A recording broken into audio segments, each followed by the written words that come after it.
Hi పిల్లలు, ఇవాల్టి కథ పేరు కాకి అందం. మరి కథలోకి వెళ్ళిపోదామా? ఓ అడవి పక్క పల్లెలో కాకి ఒకటి ఉండేది.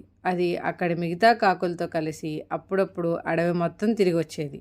ఓసారి అడవిలోని కొలంలో హంసని చూసి, తెల్లగా ఎంత అందంగా ఉంది హంస, దీనంత సంతోషంగా మరి ఏ పక్షి ఉండదు, నేను ఉన్నాను ఎందుకు అనుకునేది.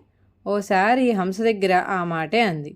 నేను అలానే అనుకుని గర్వపడేదాన్ని, కానీ చిలకని చూశాక నా అభిప్రాయం తప్పని అర్థమైంది. ఎరుపు ఆకుపచ్చ రంగుల్లో ఎంత బాగుంటుందో కదా చిలక, అంది హంస. అప్పుడు కాకి చిలక దగ్గరికి వెళ్ళి హంస అన్న మాటల్ని చెప్పింది. అవును, హంస చెప్పినట్లు నా రంగుల్ని చూసి ఎంతో సంతోషంగా ఉండేదాన్ని, కానీ నెమలిని చూశాక అందమంటే దానిదే అనిపించింది. నాకు 2 రంగులే ఉన్నాయి, నెమలికి ఎన్ని రంగులో, అంది కాస్త అసూయగా. వెంటనే నెమలిని కలిసి ఈ మాటలు చెప్పాలనుకుంది కాకి. అడివంతా తిరిగింది కానీ దానికి ఒక్క నెమలి కూడా కనిపించలేదు. ఒకసారి అది దగ్గరలో ఊర్లోని జూలో నెమలిని చూసింది. దాని వద్దకెళ్ళి పక్షులన్నింటిలో అందమంటే నీదే, మనుషులకు నువ్వంటే ఎంత ఇష్టమో అంటూ పొగడ్తలతో ముంచెత్తింది. కాకి చెప్పిందంత విన్న నెమలి దీనంగా ముఖం పెట్టి, నా అందం వల్ల ఇక్కడ బందీ అయ్యాను, అడవిలో ఉన్నంత వరకు వేటగాళ్ళకి భయపడుతూ దాక్కుంటూ తిరగాల్సి వచ్చింది.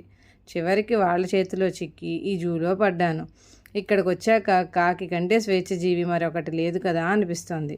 ఇక్కడ దాదాపు అన్ని పక్షుల్ని బందీలుగా పెట్టారు, నేనే కాకినే ఉంటే నీలా స్వేచ్ఛగా తిరిగేదాన్ని కదా అంది.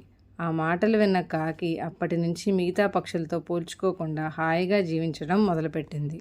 నిజమైన అందం మనలోనే ఉంటుంది, మరియు ప్రతి ఒక్కరికి వారి ప్రత్యేకమైన సొంత లక్షణాలు ఉంటాయి. అవి వారిని ప్రత్యేకంగా చేస్తాయి. బాయ్ పిల్లలు. మరి